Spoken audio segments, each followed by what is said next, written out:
The book of Genesis, chapter 40 and verse number 8. And they said unto him, We have dreamed a dream, and there is no interpreter of it. And Joseph said unto them, Do not interpretations belong to God? Tell me then, I pray you. Even in prison, he was busy using that gift. His ability to interpret dreams was very useful in prison. If you have been identified and you have rightly and correctly become that vision that God called you to be, for instance, if you have been identified and known and perhaps even been called a singer because you are associated with that gift.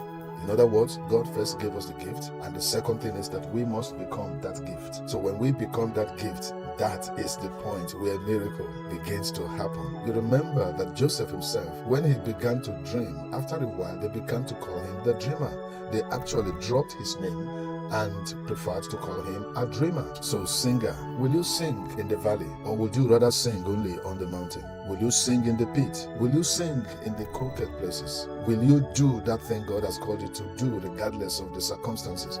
Regardless of who is present or who is not present? Joseph had every reason to be angry, but take a look at what happened to him, even while he was still in his master's house. And that takes us to chapter 39 and verse 2. And the Lord was with Joseph, and he was a prosperous man, and he was in the house of his master, the Egyptian. Oh wow, a servant described by the Most High God, a prosperous man. He was a prosperous man by reason of his vision, not by reason of the abundance of what he had. Let's not just call prosperity a function of what we have. A vision is often feared. People may not fear you, but they will fear your dream. They might believe that by virtue of that dream, that vision that God has given unto you, you will outsmart them, you will outdo them. Oh, the power of vision.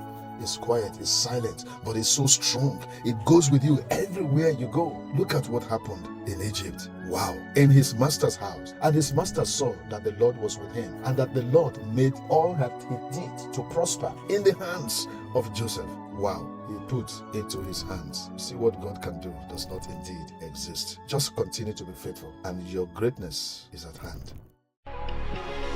We trust you've been truly blessed. Follow us on our social media platforms. Subscribe to our YouTube channel at Possibility Assembly TV. You can fellowship with us at London, United Kingdom, Sunday's worship service, 10 a.m. to 12 p.m. at the Doctrine Settlement, 400 Salter Road, Rotherhithe, London, SE 16588. Join us online on Wednesday prayer service, 7 p.m. to 8:30 p.m. Friday's Bible study, 7 p.m. to 7:30 p.m. Daily wake up, 6 a.m. to 6:15 a.m. God bless you.